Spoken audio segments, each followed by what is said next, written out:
बिस्मिल्लाहिर्रहमानिर्रहीम नहमदुहु व नसल्ली अला रसूलिहिल करीम अम्मा बाद।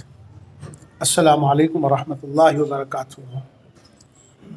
मुझे आज इस बात की खुशी है कि मैं आज कैराना में मौलाना बिलाल बिजरौलवी साहब की जो दफ्तर है इस पोर्टल के न्यूज़ पोर्टल के इस दफ्तर में मैं आया हूँ, चूँकि मुझे एक प्रोग्राम में जाना है। मौलाना बिलाल साहब, ये आपने बहुत ही ऐसी बात आपने करी है जो मुझे लगता है कि आज इमामों के ताल्लुक़ से सबसे बुनियादी बात है। आज इमाम के माने अमीर के होते हैं, इमाम के माने लीडर के होते हैं।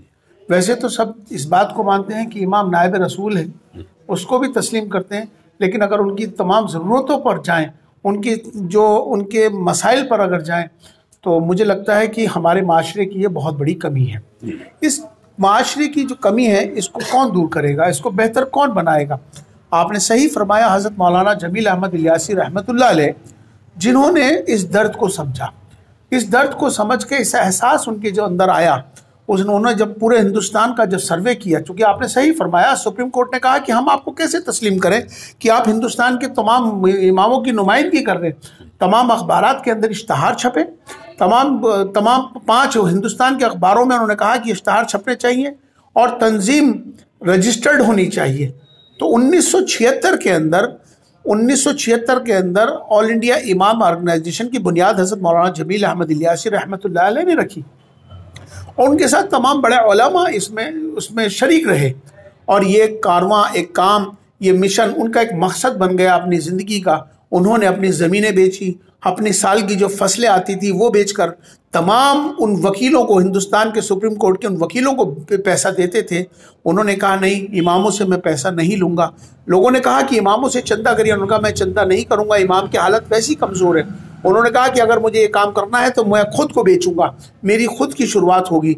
और उन्होंने अल्हम्दुलिल्लाह इस पर मेहनत कर सुप्रीम कोर्ट के अंदर एक तारीख़ी फ़ैसला आया, जिस तारीख़ी फ़ैसले के अंदर सुप्रीम कोर्ट ने साफ़ तौर पर कहा कि इमाम अपनी कम्युनिटी का, अपने समाज का एक लीडर होता है और 24 घंटे ड्यूटी देता है इमाम।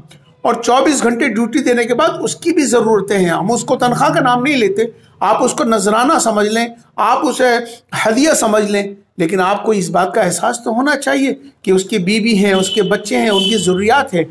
तो उसको मानते हुए सुप्रीम कोर्ट ने हिंदुस्तान के 5.5 लाख इमामों के लिए, मसाजिद के लिए यह फैसला सुनाया। ये कहा कि चाहे कोई भी मस्जिद हो, चाहे मुतवल्ली हो चलाते हैं, चाहे वक्फ बोर्ड हो, चाहे वक्फ काउंसिल हो, या कोई भी स्टेट गवर्नमेंट हो या सेंट्रल गवर्नमेंट हो या आसार क़दीमा हो, कोई महकमा हो या कोई इंतज़ामिया कमेटियाँ जो मस्जिद को चलाती हैं, ये ऑर्डर सबके लिए आया। और उन्होंने कहा कि उस वक्त का पे कमीशन, सेकंड पे कमीशन था, उस वक्त के हिसाब से 40,000 रुपये महीना क्या, उन्होंने फर्स्ट क्लास का अफसर का दर्जा बताते हुए सुप्रीम कोर्ट ने यह ऐलान किया कि हर इमाम को अब उतना पैसा मिलना चाहिए, जो कि आज के वक्त में वो कम से कम आज के वक्त में 80,000 रुपये महीना बनता है। लेकिन अफसोस की बात यह है कि पार्लियामेंट के अंदर इस पर बहस हुई। प्रणब मुखर्जी इस वक्त में अपोजिशन लीडर थे पार्लियामेंट के, उन्होंने यकीन दिलाया था मुझे। पार्लियामेंट के अंदर इस पर बहस हुई, उन्होंने कहा कि इमामों को तनख्वाह मिलनी चाहिए। हमारे इसके लिए क्या हम इमाम क्या माशरे का हिस्सा नहीं है? क्या मसाजिद क्या की जिम्मेदारी क्या इमाम की नहीं है? हर चीज़ की जिम्मेदारी, मरने से लेकर जीने से लेकर तमाम सारी जिम्मेदारी इमाम के पास है। लेकिन आज अफसोस की बात यह है कि इमामों की तरफ कोई तवज्जो नहीं होती।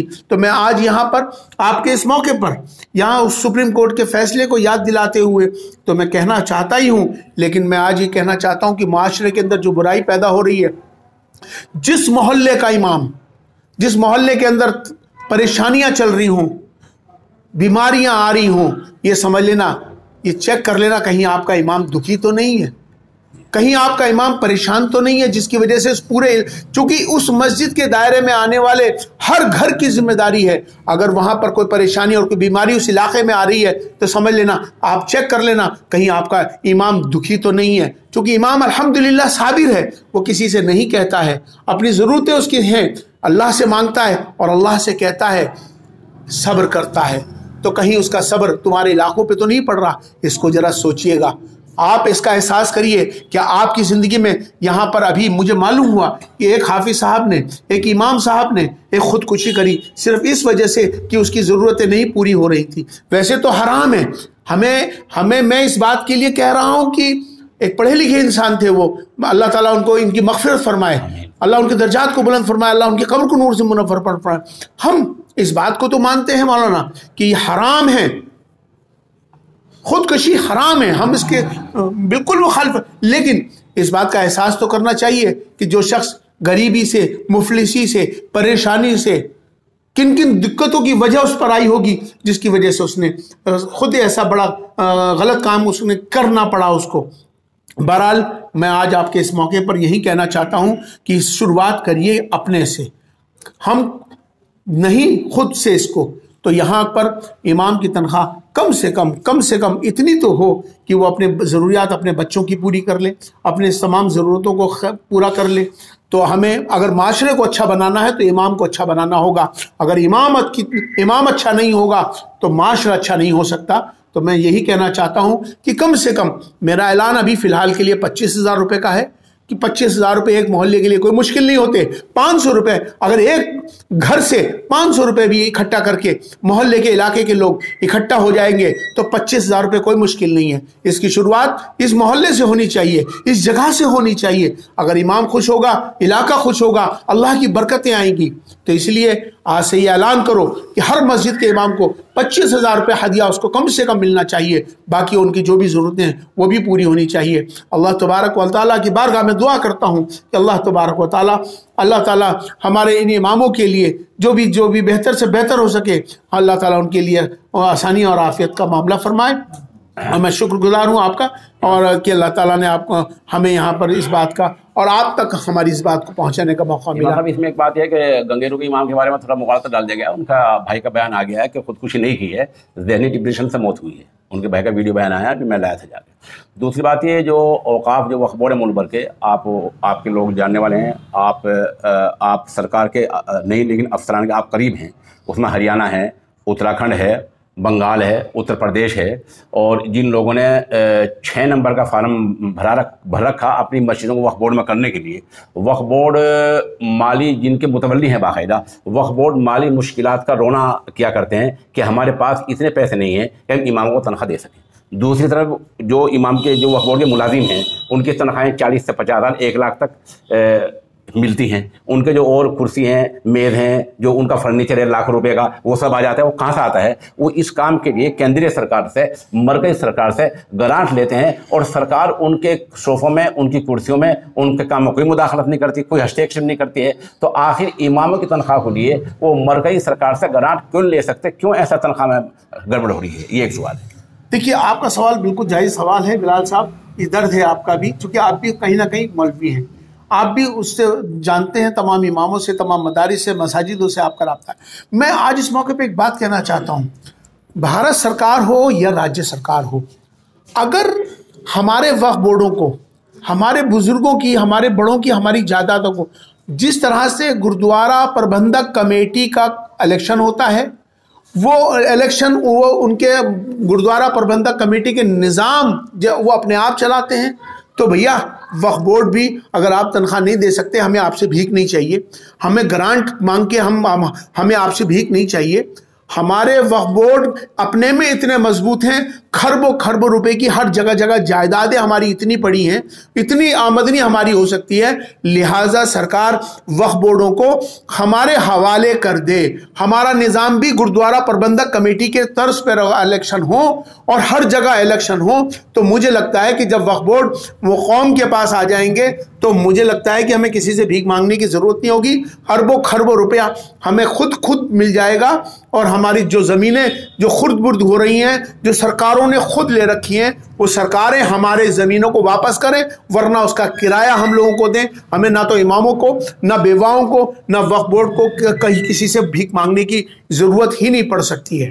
صاحب اس میں ایک سوال یہ ہے کہ جو مرکزی سرکار ہے، جب تک پورے وقف بورڈ مرکزی سرکار کے انڈر میں تھے، काम ठीक चल रहा था और कहीं ना कहीं अफसर काम को ठीक कर रहे थे और हरियाणा पंजाब वक्फ बोर्ड ने इमामों की कैटेगरी तय कर रखी थी। लेकिन जब से राज्य सरकारों की, सूबाई सरकारों की हस्तक्षेप और मुदाखलत बढ़ी है, तब तक वक्फ बोर्डों की आमदनी कम हो गई है। आपकी पहुंच सरकार तक है, आप कम से कम इतना कर सकते हैं कि वक्फ बोर्ड और कुछ ताल्लुक मरकजी वक्फ कौंसिल से करा दे, ताकि वक्फ कौंसिल इस तनख्वाह के मामले को हल कर दे। ऐसा आप करा सकते। देखिए, बिल्कुल आपकी बात दुरुस्त है। मैं समझता हूं कि फिलहाल के लिए तो सरकार को ये तवज्जो देनी ही पड़ेगी।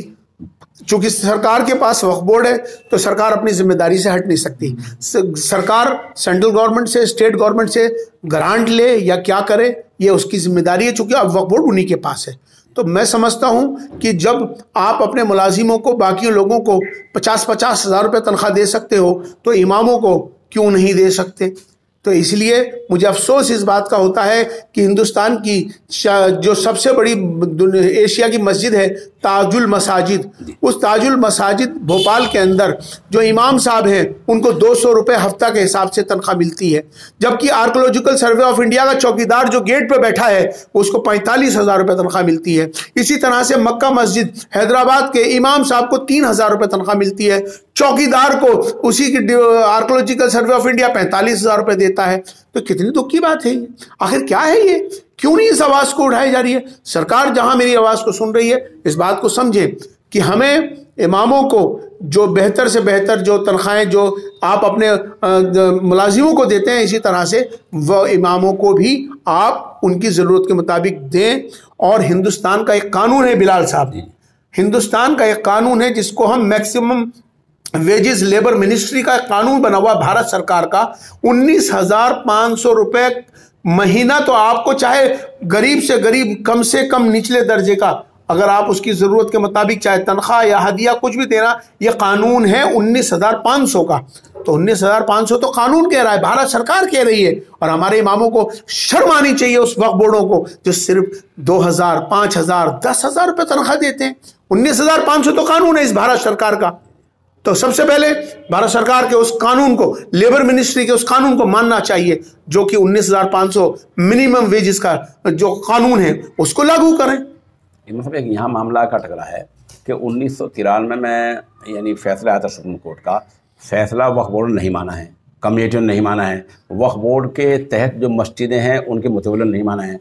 अब उस फैसले को आगे बढ़ाने के लिए, इम्प्लीमेंट उसे करने के लिए क्या इक़दाम हो सकते हैं? बहुत अच्छा सवाल आपने किया। ये बात करेंगे आप क्या? ये सवाल मेरे पास अब बहुत प्रेशर मुझ पर आ चुका है।